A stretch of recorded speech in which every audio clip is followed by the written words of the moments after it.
First, let's talk about Mona Lisa's father, you might say, Leonardo da Vinci, a true Renaissance man. He's sketched himself here.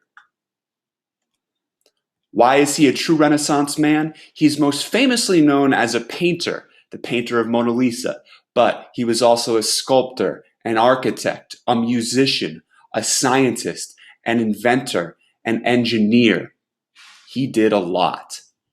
He was also really interested in the human body, in anatomy. He dissected human bodies to examine the skeletal, muscular, and circulatory systems.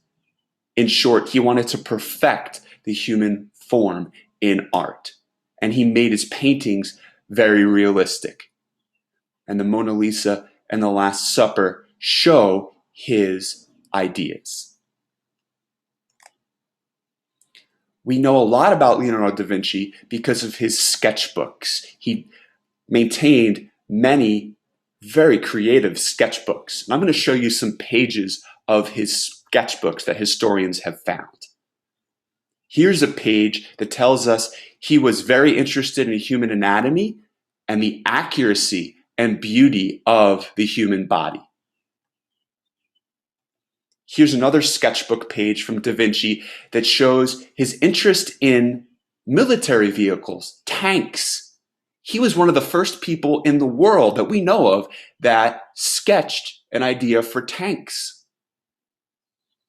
which weren't used until 400 years later.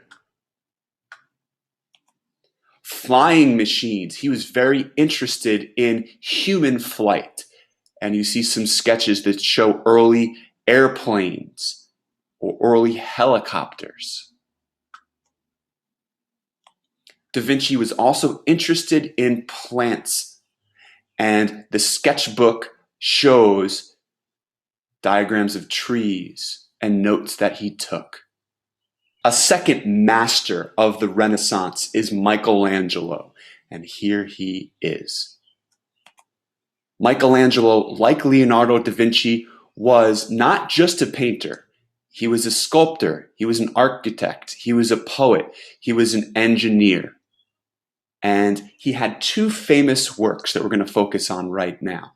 The Sistine Chapel ceiling, which took him 4 years to complete, and he painted it with famous scenes from the Bible. Also, his statue of David focuses on anatomy and a perfect human form. Here is David. He is a character from the Bible, the story of David and Goliath. And you notice the anatomical elements of this. From 1501 to 1504, Michelangelo sculpted David. And we can check off individuality. We can check off anatomy as two traits. Also, Michelangelo painted this, not on a canvas, but on a wall. This is the creation of Adam from the Sistine Chapel. He painted an entire room in Rome, Italy, from 1508 to 1512 with these types of Bible scenes. You see God giving life to the first human Adam. The Renaissance spreads from the Italian city-states that you see here to Northern Europe. Italy at that time was made up of many states, like the United States, the Papal States, where the Pope lives, the Kingdom of Naples, the Republic of Florence, and so on. So, Northern Europe becomes the place where the Renaissance starts to prosper. North to Germany, to the Netherlands, to Britain. There were many figures in the Northern Renaissance who were influential. One such man, William Shakespeare. He is a writer who returns to themes of classical literature. His many plays show these themes. Macbeth and Hamlet are two such plays. Macbeth shows personal ambition, and Hamlet shows individualism. Shakespeare also creates the sonnet, a special kind of poem. What is a sonnet? Well, it's a specific rhyme pattern that Shakespeare created. Shakespeare also invented words and phrases that we still use today. There are many phrases that we probably don't even realize are from Shakespeare. Here are 20 such phrases and words.